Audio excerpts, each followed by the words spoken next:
The following program was provided by an independent producer solely responsible for its content. The opinions expressed do not necessarily represent the views of this station, its staff, board of directors, or underwriters.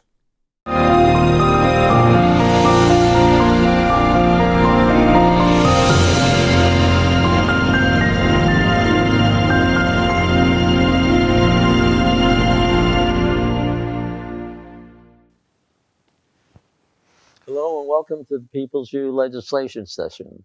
I'm Carl Seidel, four-term representative from Ward 1, and David Schoeneman, former alderman here for Ward 3 in Nashua. Don LeBrun, former representative, former alderman, currently serving on the Board of Medicine. well, thank you, gentlemen, for joining me. Thanks for having us. We have an interesting time in this state of watching our whole budget go through the final steps. What do you think is going to happen to the budget that they've generated between the Senate and the House of Representatives? I think the pen's going to be red. Okay, I think so too. But there's a number of reasons why. I mean, there's people who haven't read the paper or heard anything. They must be hiding someplace. But I think there's so many different things there. We have a majority that feels that they can put anything through, which they have tried anyway. We'll see what happens, how much gets past the governor. I don't think they're going to be able to override any of the governor's vetoes. So it really depends upon what he looks at. That's right. It seems that the votes so far are strictly party line. Right. Maybe there's a little bit of movement somewhere, but very, very little. Strictly party line. What's interesting to me as I look at what's going on in the state and nationally is that the Democrat position seems to be extreme. There's no middle ground. Mm-hmm. There's no one who says, well, maybe there's a better way to do family leave, for instance. Mm-hmm. It's either the income tax, everybody mandated, or nothing. And that's, I think, is an extreme position. Mm-hmm. And it's an economy killer. It's bad. So I think Sununu is right to veto that. And I certainly hope that he sticks with that idea. I think it's against our basic principles where we like a freedom of choice in something. We That's don't right. like something that you have to do if you don't want to. Mm-hmm. And it's not something that's absolutely necessary. Right. A lot of people do need it. A lot of people have other ways of taking care of themselves in family emergencies. Mm-hmm. And I think that sometimes is even better than having insurance. Exactly. Now, what I heard today, too, and I'm not as familiar with the process up in Concord as you two guys are, but what I heard, the House Committee of Conference that was set up includes not one single Republican. Right. Only Democrats. That's correct. Mm-hmm. That, too, is an extreme view. Why is there such extremism? There's not, I don't know of a single centrist Democrat in office. Mm-hmm. Now, I know centrist Democrats, through social connections, people who want to do what's right for their family and their jobs and all those kinds of things, people that are right in the middle, centrist Democrats, they just vote Democrat, they're registered Democrat, but they're not Democrats in office. I don't know of a single Democrat in office who's a centrist. Mm-hmm. Not nationally, not up in Concord. Maybe there's one here on the Board of Aldermen. All Democrats there, maybe one centrist leaning person, but it's a very extreme position. It's this all or nothing. And people that used to appear to be centrists are now revealing who they really are, and there's not a centrist among them. Mm-hmm. They're just extreme. I see that at City Hall, the executive branch here. I see it in Concord, and I see it in Washington. You know, when a certain party is in power, that's when it all comes out. That's when you see the true people. Mm. They want to do everything their way. They don't want to compromise in any way, Right. any form. And right now, it's all about, they want your money. Mm-hmm. They want everybody's money. Mm-hmm. Just spend, spend, spend. Well, that's what bothers me. I mean, there's some places what they just think of is you have to give more money there. They'll figure out how to use it better. Yeah. But no, you do that before you give the money. Just go out and get it, and we'll figure out how to spend it. Right. And Don, you were involved with Health and Human Services. That happened a couple times, didn't it? Oh, yes, it did. I mean, I remember when they had a $20 million grant from the federal government that they didn't even know they had because they couldn't figure out what to do with it anyway. Yeah. And now what have they done with family medical leave? They've given the commissioner the authority to raise it anytime he pleases. Right, to raise the income. Without legislation, he can just simply raise it. Maybe they really want this to be vetoed. Maybe this is just politics, because it's an untenable, silly position that they're taking. Really, maybe they want to be able to point to Sununu at some point and say he doesn't like families or something. Maybe they're definitely. so they're You'll demanding see something like this that. family and medical leave goes back 5 or 6 years when Senator Feltus and I were the first two that introduced this, and they cut it up, and it ended up being a tax, whereas we had a sustainable plan. But the Democrats didn't like a sustainable plan. They wanted to raise taxes. Well, it sounds like Feltus doesn't want a sustainable plan. He doesn't. He's for the income tax. He is. Yes, he's for it the way it's going through now, the way it's been passed. So what happened to him? Why did he change? No, he didn't change. He's a Democratic senator. I thought that he and I collaborated on the family and medical leave. But as it went through the process, the Democrats started amendments here, there, and everywhere, and it ended up being a tax. I see. And he is still on it. I got away from it. I dropped off it. In your hearings, Don, did they really? What did the people say? What did they really want? Was some emergency backup, or was it something that everybody, like Social Security, they're going to think that it really takes care of everything when it doesn't? The attitude is, it's a good plan. Yeah. It's something that everybody wants, whether it's Democrat or Republican. It's how you're going to implement it. Right. And that's where the problem is. The Democrats want to implement it by making it a tax. The Republicans want to make it an opt-in, opt-out thing. More like true insurance. Yeah, but everybody wants it. And it's, it's a good plan. I mean, to do something like that, but they can't come together on how to implement it. The governor's plan, are you familiar with any of the elements of that? I mean, that was an opt-in, Yeah, only in that it's an opt-in, opt-out plan. Right. And any kind of plan that is an opt-in, opt-out is a good plan. Well, yeah, definitely. That you make a choice of whether you want the benefits or whether you don't. If you don't want to pay the tax, you opt out. Right. Well, that seems to be. I wish we could get everybody to see that the value in that. I mean, nobody likes to be forced to do anything they don't want to do. But that's the Democratic philosophy. Everything has to be run by the government. Everything. The government can do a better job. And that's their philosophy.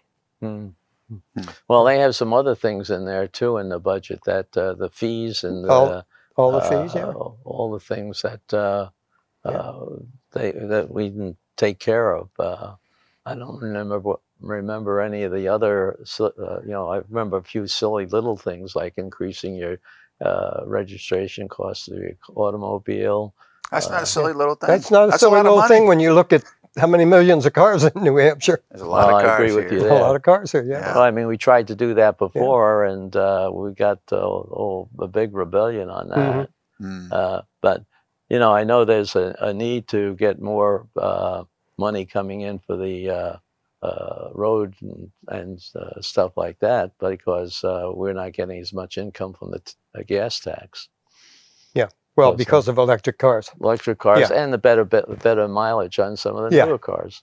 Yeah. It's a ridiculous thing that we have to find, but we have to find some way of recovering that difference. I don't know how, but it's a lot of the plans. Well, the other thing you don't get infrastructure money by doing away with tolls. Right.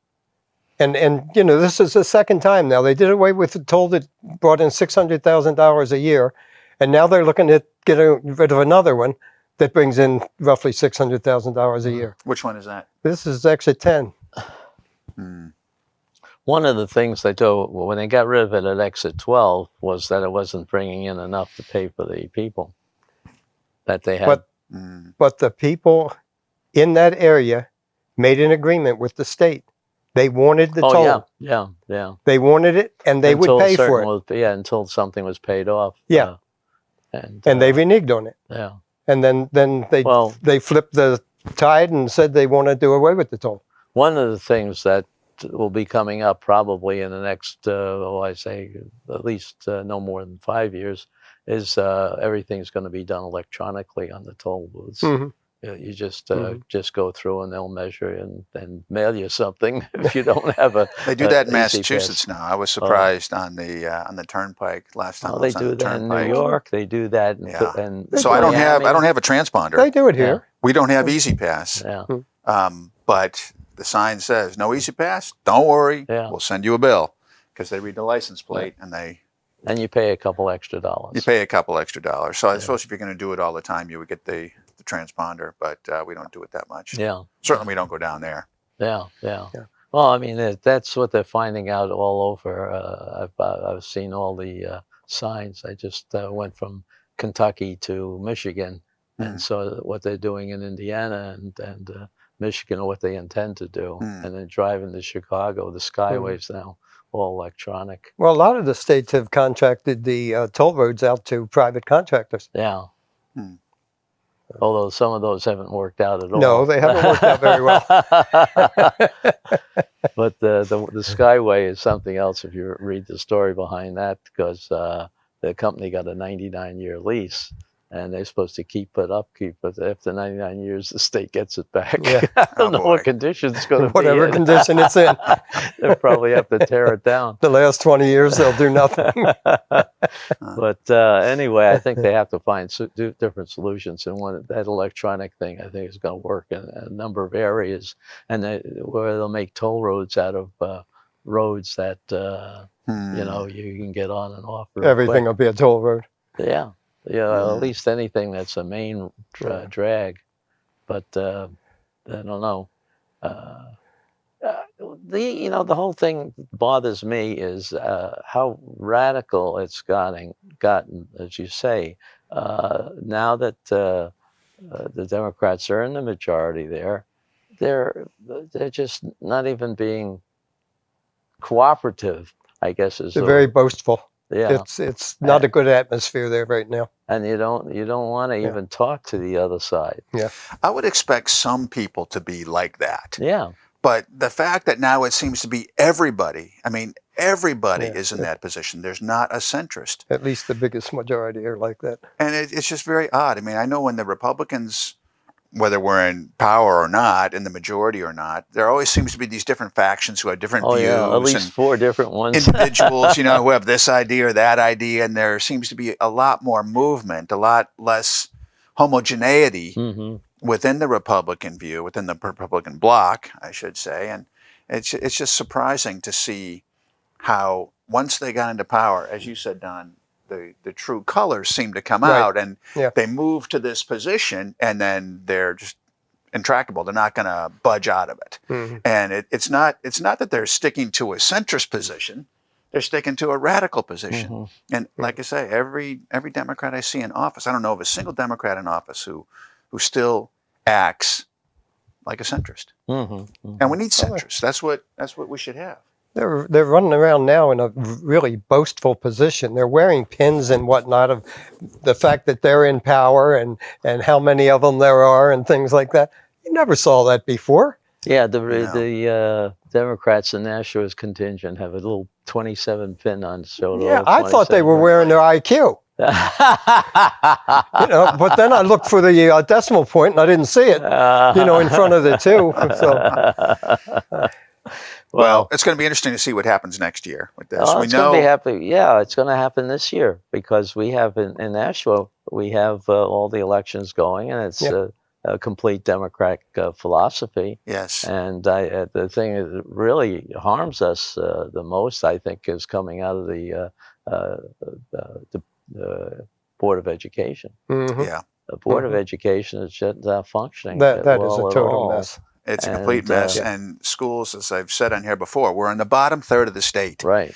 And the mark of a good school board, I read an article, I think I may have shared it here before, is school board members who look inwardly to the board to the department to see where is the problem.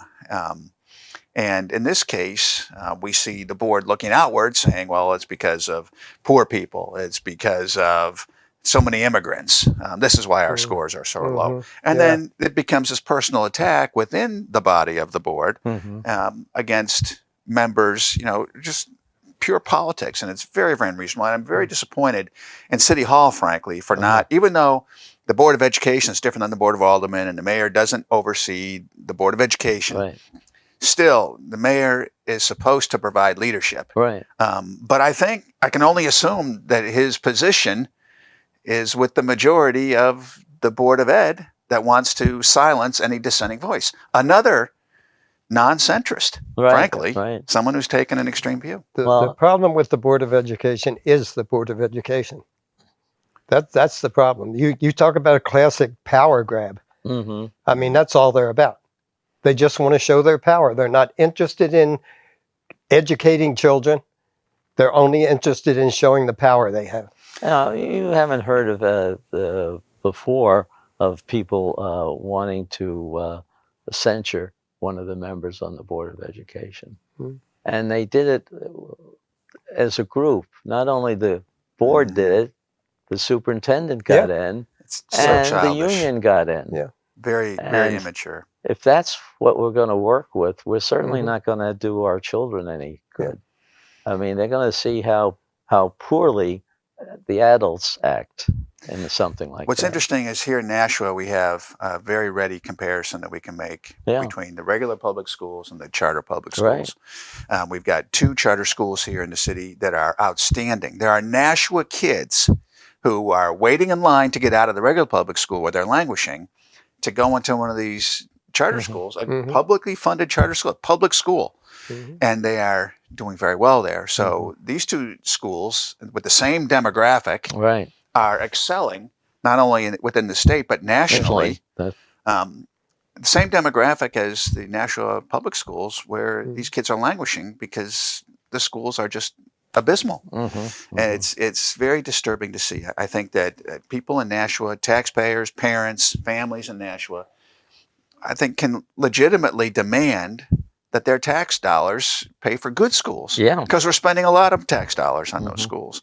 And it's really unfortunate. We have very nice buildings in some cases, but a poor product. And it's the school district itself that's just not doing it. You're spending 2.5 times as much in the public schools as you are in the charter schools to educate children that aren't getting an education. And they're the same kids to say, well, these kids are different. That's what we hear out of the school department.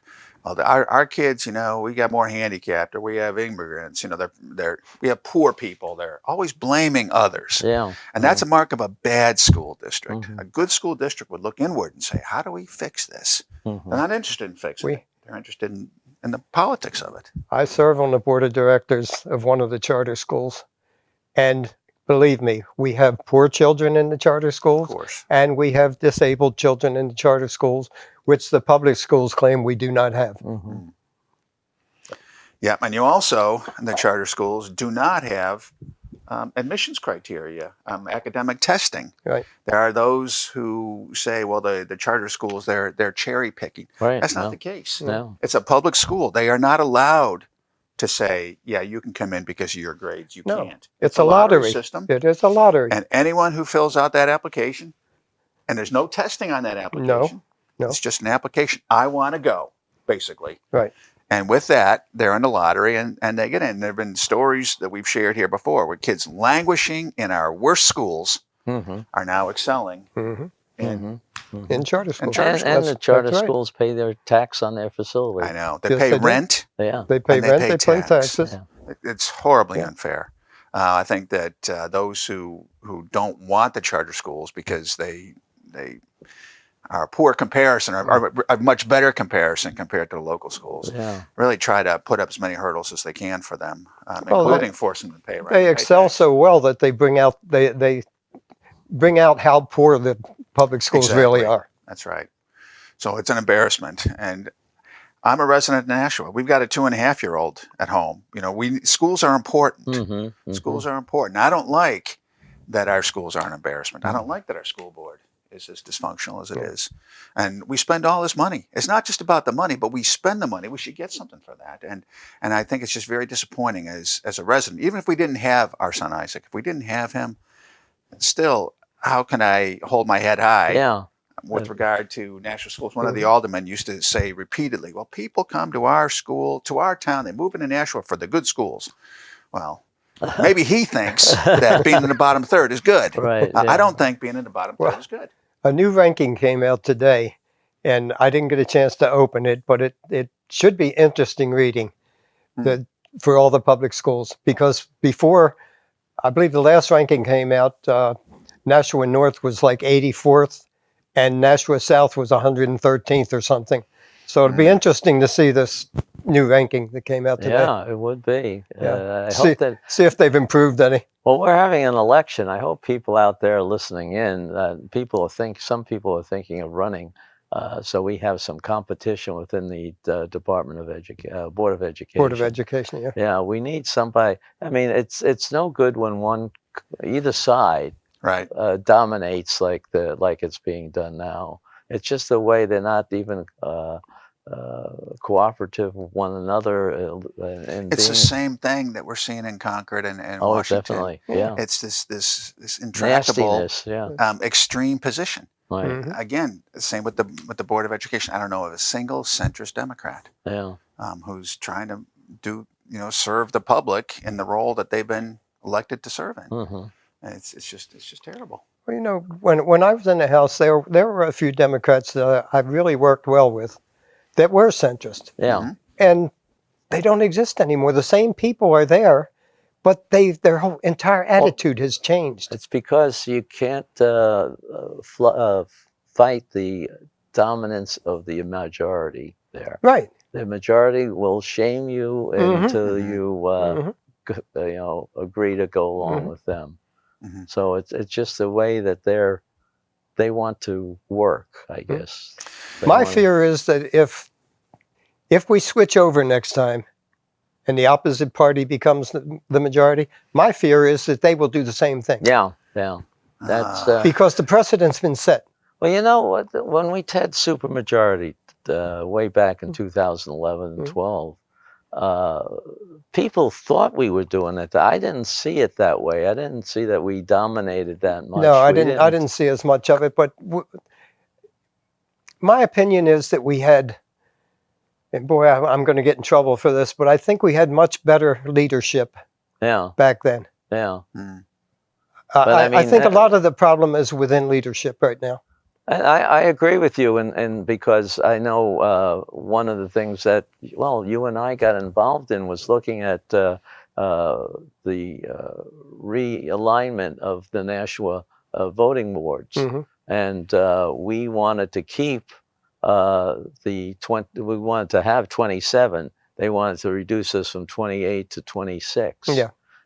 Because we just the way they looked at it as a whole. Of the 9 wards, we didn't have enough to justify 27. But if we broke up the ones like we finally did, the supermajority. No, but I meant the ward population, so that every one of the wards was within the median, plus or minus. What was it? 1,500 people or something. But you're talking about the redistricting. Yeah, redistricting. Yeah. But it was just so that on the average, it was slightly less than the average total, but it was enough to justify 27. Now we all worked that out. We worked with the Democrats because we had to shift some of the borders just a little bit. Right. The original borders actually would have reduced one of the elected Republicans and one of the elected Democrats, so it was sort of even. We worked it out. Yeah. But during the supermajority, I thought we ran a very good. We ran a good budget. We had to reduce it quite a bit because we're running into the same thing we're seeing now. Yeah. At that time, the budget by the governor was way out of line. They had to reduce it $1 billion. Oh, $1 billion. That's tough. A lot of money. Yeah, and there were certain choices. We decided this is what we should be able to bring in, and we had to divide it up. So not everybody got what they wanted, but we said, look, okay, you got to look at this. This is what you're going to get. So you're not going to take another $200 million and just, charge somebody for it. Yeah. Use your credit card or whatever. But I thought, we worked out something good, as you said. But this time, now that they don't have a supermajority, but they do have a majority. Yeah, they got a majority. And I think we need to be able to balance that a little bit. And I hope we can on this next, I hope we do it in the city election, That would be number great. one. And number two, when 2020 comes in. It's never good to have a supermajority. No. Never. No. Nothing good can come out of it. Well, at least we've worked on it. We had a couple of good budgets with Republican legislation and a Democratic governor. But that was back when we actually worked together. Yeah. Yeah, the whole tenor has changed. Like I say, I think it comes from Washington, because you mentioned the term leadership, and leadership is very, very important. And who sets the example? I think what we're seeing now is a result of the example that's set in Washington, that filters down to Concord and filters down to the city. Because if there was better behavior higher up, as an example, a leadership example, then I think there would be a different flow. Yeah. I trace this back to the Obama administration. I think that the lag between a president being in office for 8 years and the filter down effect of his presence there and the leadership, the example that he sets, lasts beyond the time he's there, that office holder. Yeah. So Obama started, and I think he was very, very divisive. He was insulting to people, calling the cops in Cambridge stupid, that kind of thing, a stupid thing, and this and that. He was very divisive, and lines began to be drawn in the sand, and camps were separated based on this anger and hate. I think he cultivated an atmosphere of hate, and hate doesn't allow for compromise. Hate says, it's an extreme position. So he cultivated this hate, this envy thing, that has filtered down, and even though he's out of office, it's still there. You look at the Democrat presidential candidates, I think they're all trying to cash in on the hate that they hope is still present in the American public. They're trying to focus everyone's hate on Trump. They used to try to focus it on Bush, and they're trying to focus hate. And when you do that, as if that's the example you're setting, then what happens in Concord? You get the Democrats and the Republicans on opposite sides, and Democrats in this case they're modeling after that hate that's been set as an example. Yeah. They're hating the other side with unity. There's no compromise, no centrist, because when you hate, there is no middle. It's only extreme. That's right. And so they're embodying this hate that I think they learned during the Obama administration. And that filters down to City Hall, where I think there's a hate of dissension, or to the school board, where there's this hate of anything that is not what their own position is. Yeah. And it's all this hate and envy. And I think all that came out of the Obama administration. So Trump's suffering from some of that nationally. We'll see what happens if a new example over time, if that hate can blow itself out, that storm, that hurricane can blow itself out with time, and we get something better in D.C., then I think we can get something better in Concord, and hopefully get something better here. I certainly hope that if the Republicans were to succeed in taking over the House and Senate here in New Hampshire next year, that Republicans would not embody that same extreme I would hope position. not. I don't think that they do. It seems like you want to make sure local governments seem to emulate what's going on in Washington. Right. It like you said, it just seems to filter down. And they're doing it that way in Washington. They're totally corrupt and dysfunctional. So let's be the same way. And it seems to work for them. Yeah. Let's do that. Yeah. And that's what happens. One thing I think I'd they're like in to single bring into digits the in discussion, Washington. because I agree with you from the standpoint of what has happened. But there's a lot of people that are so fed up with the people that they're not voting. I've heard things, how many independents or whatever it is that don't get out there and voice their opinion. And that things would change if there was like 150,000 voters that didn't vote, or how many Was there in the last election here in New Hampshire? I don't know what the numbers were, but I've heard numbers that are similar. Yeah. Our pastor in church, after the last election, he said that he read somewhere that nationally there were 49 million evangelical Christians who didn't vote. Yeah. Now, 49 million, that's a large number. No matter what group they might belong to, or various groups they belong to, 49 million people sitting at home not voting, that's so I think good. that's maybe what we have to focus on, is getting those people back participating in that, because it's their future, it's their kids' future, and they ought to know that this is not heading in the right direction the way it is now. I think people have lost track of the fact that the people are the government. Right. You know? They've given up. The power of the people. Right. Get out and vote. Get out and speak your mind and participate. Yeah. I mean, we've all participated in government one way or the other, because I think we just like to see something accomplished. And it's nice to be able to have a chance to contribute. Yeah. That's what we want to do. I think I would encourage anybody. But too often you hear, what can the government do for me? Right. You know. Right. And that's opposite of what it should be. Yeah. What can I do for the government? What can I do for the government? How can I make the government work better? I think if I can speak for the three of us, that we enjoyed our time there, even though we didn't get everything we wanted. Right. But we were able to participate.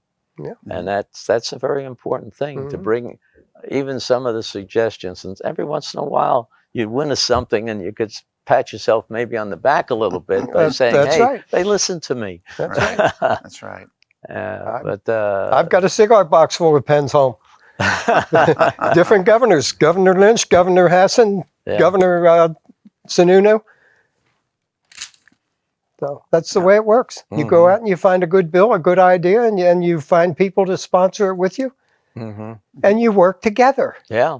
I mean, when Senator Feltus and I went together on the family and medical leave, people looked at us like, a Democrat and a Republican on that. But that's the way you've got to do it. That's the only way it works. Well, where else can we go to talk about? Is there anything that we can do to encourage people to get involved in, the local elections coming up for the alderman and for the Board of Education, as well as for the mayor? I understand that the mayor's the only one so far that's got his name out there officially. I'm hoping that we get somebody else, but that ends. I've heard 2 or 3 names, but I'm not at liberty really to say who they are right now, because it hasn't been confirmed. Well, let's see if they if something happens. They have until a week from Friday, I believe. Yes, the 21st. The 21st. 21st. But then the ones that are run for the Board of Education and the aldermen have until September or something. It's usually around Labor Day. Somewhere right around there, because there's not going to be a primary. The issue with the mayoral race is that you don't want to have more than 2 candidates in the final. You want someone to get a clear majority. And so there will be a primary if there are more than 2 candidates. And so in order to have a primary in September, we need to have the filing period a little earlier. Whereas for the Board of Aldermen, in Ward 3, for instance, you can have half a dozen candidates if you wanted to on the final, and whoever gets a plurality wins. But so anyway, that's the reasoning behind that. So but anyone interested in the school board or Board of Public Works or Board of Aldermen would have until around Labor Day. I don't know if those dates have been set yet. At least I don't know what those dates are, but it's right around there. So again, we have to talk to our audience and say that, hey, you guys want to find out what it is?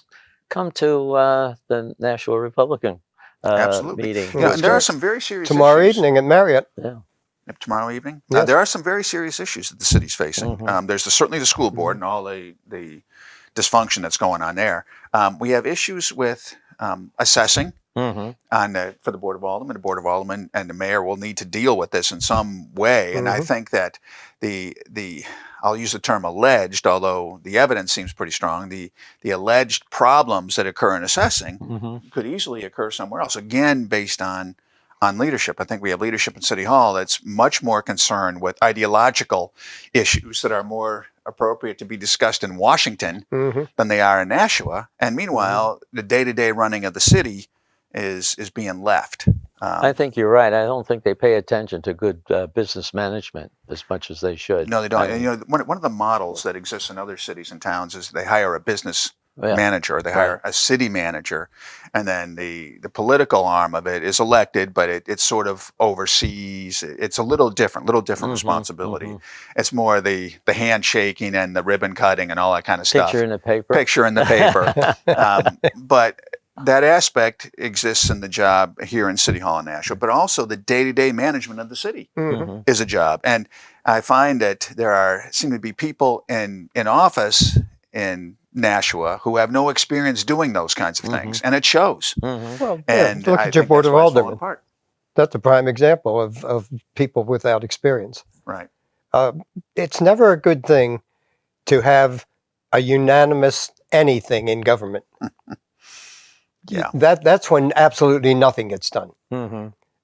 It doesn't matter who is in power, who has the majority, but it's always good to have a representation of both. When you have both, you can work towards a compromise that can actually be workable in reality. And right now, with the votes the way they typically go, we end up endorsing things that really aren't workable. Right. And by having that endorsement, they don't become workable. Take the Arts Center, Oh, for yeah. instance. You take it. I don't want it. Well, I think the Arts Center concept for a city of Nashua, it's a fine idea. It can stimulate growth. All these kinds of things are good.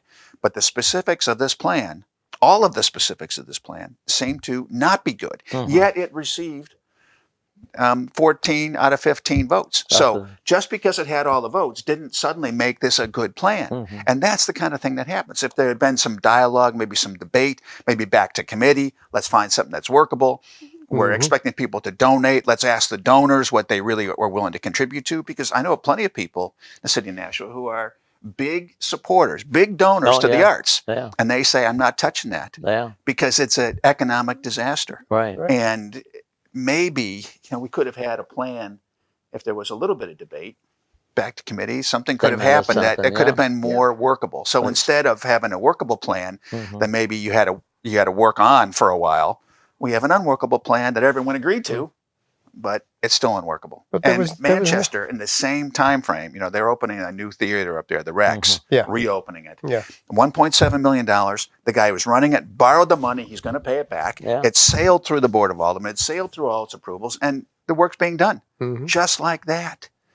And ours went from 14 million to 21 million, and it's just going nowhere. They have a couple of good... With ours, we didn't even have a debate on location. Yeah, I know. But yet, it seems like the majority of people you spoke with said, I'll never go downtown for the art center. Right. Well, it's the same thing, too. They have a couple good ideas. They want to do something with the river, and I think that's a big asset for the town. It's a huge asset, and it's a great idea. For Nashua River and for the Merrimack River. Absolutely right. Both of them are things that are good. We should be working with like Hudson, if we want to develop the Merrimack River. We should do it stepwise. I happen to be not involved, but viewing what happened in San Antonio. When my wife-to-be worked down there, I went and saw it, and that's when they started. They had just one little amphitheater they had, and it was in not a very good area. It was more not a factory, but a food market area. And they had that started, and then they kept on going. And now, which was, it's 50 years later, they're still gradually expanding it more and more. And it's a beautiful thing that developed, and it's a big income for the city. I'd like to see something like that. We have the new housing down there by the river, by the Hudson Bridge. And I think that area, it would be great. It would be great. Canal Street, I think, could be useful too. But we have to work, and we have to have a plan that's going to be workable. We should look too what's happening around the country. I can name a couple of places. I've been to South Bend, Indiana. They have a little river going through it. They developed a rapids. They built a rapids in there by manipulating the river water. And they actually developed a place where our Olympic team, the kayak and canoeing, actually did their practicing there. Wow. That's sort of a thing that people could use. And Lowell has these regattas down there, like they do in Boston. Yeah. And you could do that on the Merrimack River. You could do that in the Merrimack. It's wide enough. The one in Boston, I rode intramurally when I was in grad school down there. It was a lot of fun. That's a cool sport. Yeah. Those boats are amazing, by the way. You get 8 guys rowing, and the thing just kind of rises up out of the water. And it's just really goes. Along. But if you make your way up the Charles, the river gets fairly narrow. Oh yeah, and it certainly is. I don't think it's any wider than the Merrimack is. No. And so you look at the Merrimack and you say, well, it's got these bends in it and whatnot. I think that someone skilled captaining those boats could certainly make that happen on the Merrimack. That's a great idea. Yeah, I'd love to see that. I had a daughter that did that. Did you really? That's cool. Too. That's neat. And she's only 5'3". Wow. That she couldn't hold up the boat. All the other women were, 6 foot or something like that. Wow, And, that's funny. It was kind of funny, but she was strong. Act like she is anyway. She was very strong. Either that or hang from it. No, she started out as the what do you call the guy that steers it?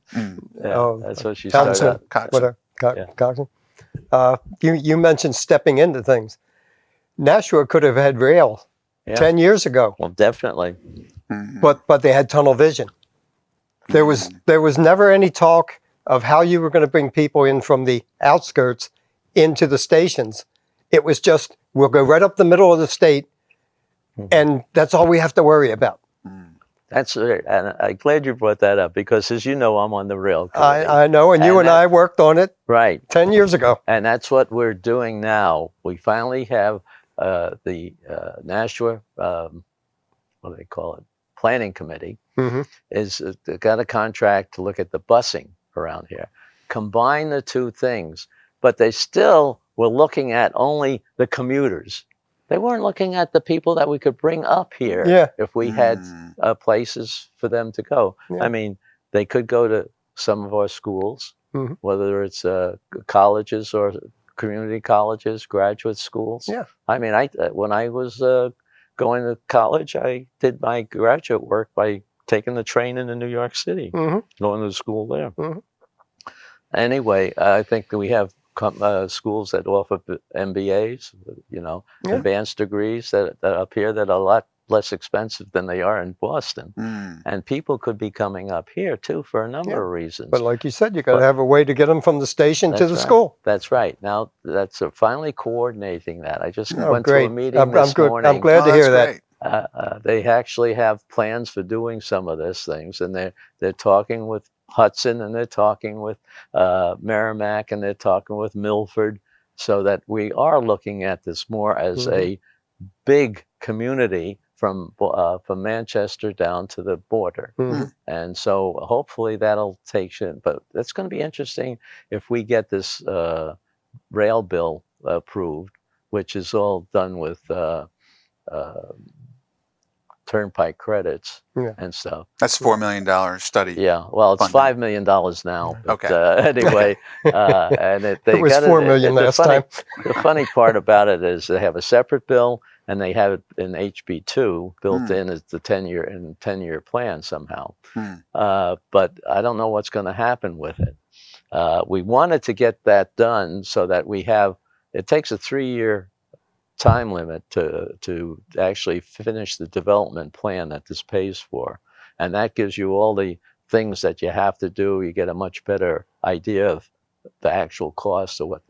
And one of the things people are saying, but that wastes of money. It isn't a waste of money, because even if you don't approve it, because after that gets done, you decide whether we can afford it, whether it's going to turn something positive, or like the way we handled Broad Street extension. I don't know if you remember that, but it took 10, 20 years before that got to it. When they finally looked at it, they said, well, it's too expensive when you build 4 lanes, but do you need 4 lanes? Right. No, we need 2 lanes, and we need this and that. And they saved almost, 40%, I think, of the original estimate. I think they ended up with a $7 million surplus or something like that that they used to pave the roads. So it was great. you know, that's what we're trying to do, is to get it to that level where we have an better understanding of who's going to use it, how it's going to be used, how you're going to coordinate all the transportation, because there's actually three options they have. They have this commercial guy, which they say is not going to cost us any money. Well, they're all depending on federal. Everything costs money. Federal, yeah. They have the Concord Corridor, I guess they call it, that concept, and they have a rapid transit thing, because people are saying, well, the users should pay for it. Well, that might be one way of solving it, to make a rapid transit thing, which is an entity by itself, which has to pay for itself. Yeah.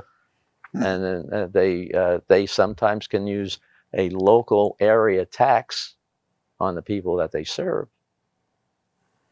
They can get a portion of the increase in the tax revenue to pay for the operation of the rapid transit. Well, I hope that they're able to reach some kind of compromise that will actually work, because, again, when I see something like the rail and the way it's been handled, and I make comparisons to the Art Center, because it's the same thing. Oh, yeah. There's no desire for a workable plan.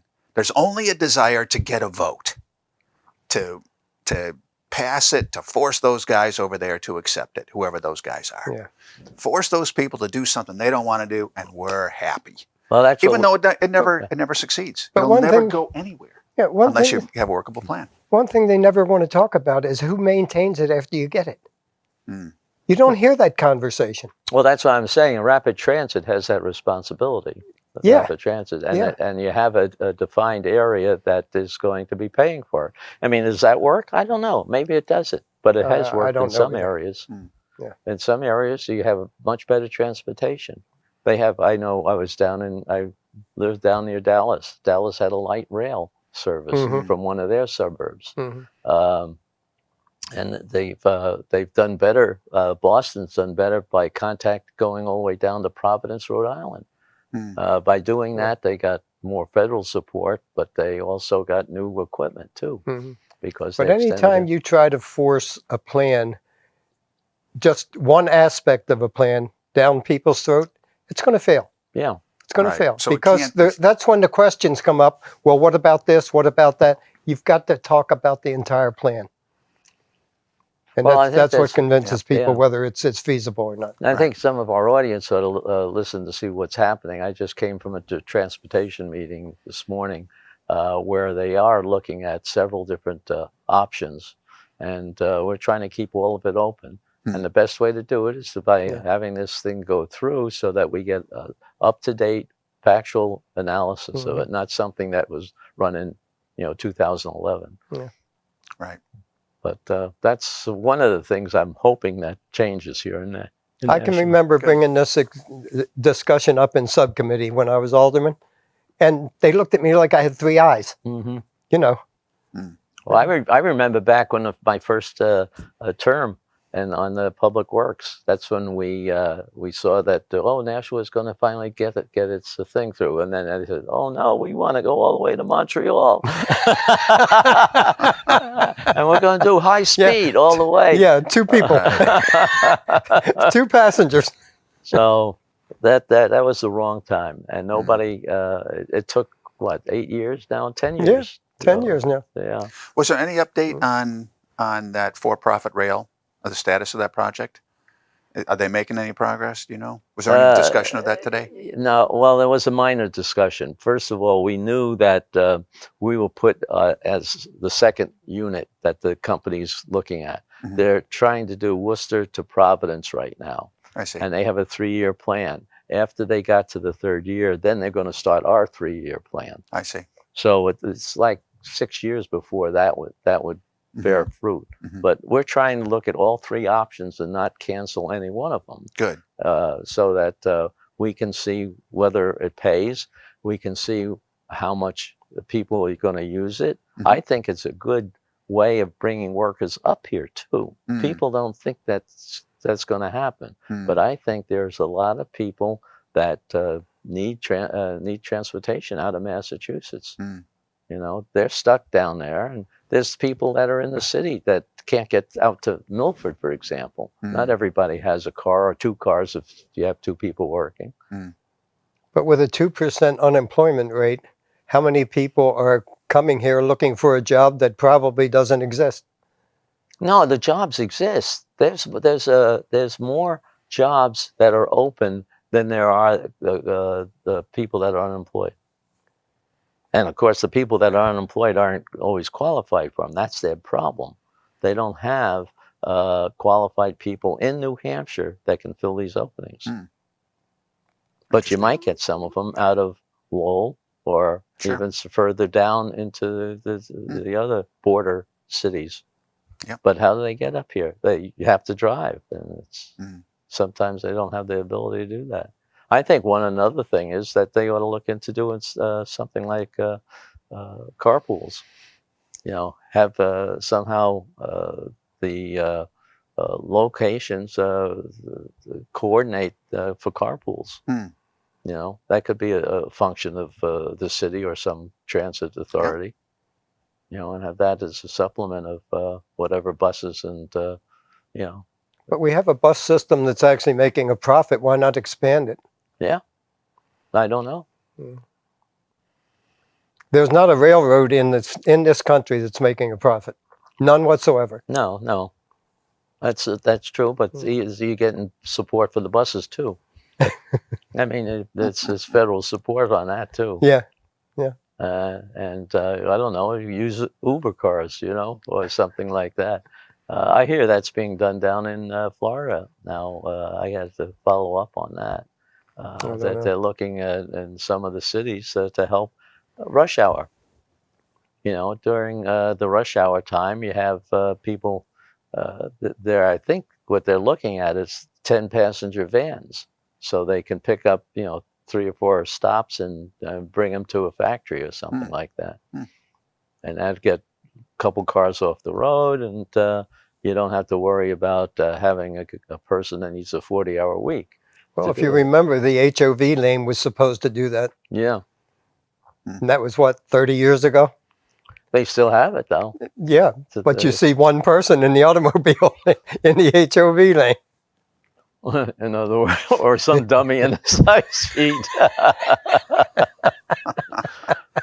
Well, gentlemen, we're almost done. Is there anything else we want to bring up that you can think of right now, or are we going to wait until I think we've done a pretty good job destroying everything. Okay. Well, it's going to be interesting. Maybe in a week or 2, we'll get back together and see what is happening here in Concord, and we get to see who's going to be running for mayor. We can talk a little bit more about those things. But people, please try to get active. Try to come to either the Republican Club, join us, give us a call. If you want to know anything about running for office, there are courses that are being will be offered so that you can help do a campaign if you have never got involved in something like that, or help somebody else run for office. I think that we need that. That'd be great. And plan on making a commitment to get out and vote. Right, definitely. Get commitment. Your friends. Yeah, get your friends and neighbors out there to vote. You want your opinions out there. You want to have people who are going to do something. Sounds and good. We can live with the results if people get out and vote. Right. Thank you very much. Thank you, Carl. Thanks, Carl. Pleasure. The preceding program was provided by an independent producer solely responsible for its content. The opinions expressed do not necessarily represent the views of this station, its staff, board of directors, or underwriters.